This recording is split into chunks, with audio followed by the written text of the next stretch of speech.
আসসালামু আলাইকুম। আশা করি সকলেই ভালো আছেন।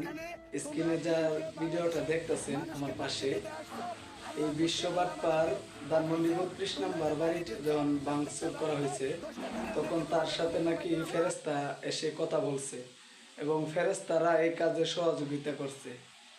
এ কত বড় সিটার, কত বড় বাটপার, এ যে কোন দল করে আমি জানি না, মনে হয় বিএনপি করে। তো কত বড় সিটার ও কত বড় বাটপার, ওই যে এই যে এর সাথে নাকি ফেরেস্তা ঘুরে, এই যে এই ফেরেস্তাওয়ালা লোক যার কথা ফেরেস্তায় কাজ করে, এই ফেরেস্তাওয়ালা লোক এখন কটকাইছে। আপনারা ভিডিওটা দেখুন, বুঝতে পারবেন কটকাইছে কিভাবে। তারে মনে হয় একটু ছেঁচা মেচা দিছে, দেওয়ার পরে পোলাপানে এই যে ধরছে। তো যারা ভিডিওটা দেখতেছেন, আওয়ামী লীগের ভাই ব্রাদার যারা আছেন, সবাই একটু দ্রুত শেয়ার করে দিবেন, ঠিক আছে? এরা বইরা দিছে, খুব শান্তি পাইছি। ৩২ নম্বর বাড়িটা ভাঙাতে কষ্ট পাইছিলাম, ওরে বইরা দেওয়াতে আমি একটু শান্তি পাইছি, ঠিক আছে?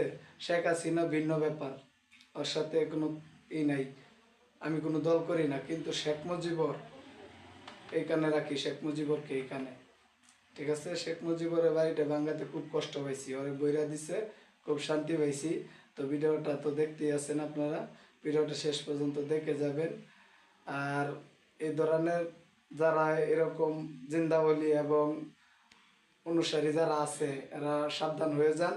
এই জগতে মনে করেন যে কট তো খাইবেন, এই পরজগতে গেলেও কট খাইবেন, হেন আল্লাহ দইরা ইচ্ছা মতো সেচবো। যে এই ধরনের ফাইজলামি মিথ্যা কথা আপনারা যারা কন, যারা মনে করেন কোন যে ফেরাস্তা আপনাদের লগে, আপনারা জিন্দাবলী, ঠিক আছে? এখনো সময় আছে, এগুলা বাদ দিয়ে, বন্ডামি বাদ দিয়ে ভালো হয়ে যান। হ্যাঁ সবাই, ঠিক আছে? ভালো থাকেন, সুস্থ থাকেন। আসসালামু আলাইকুম।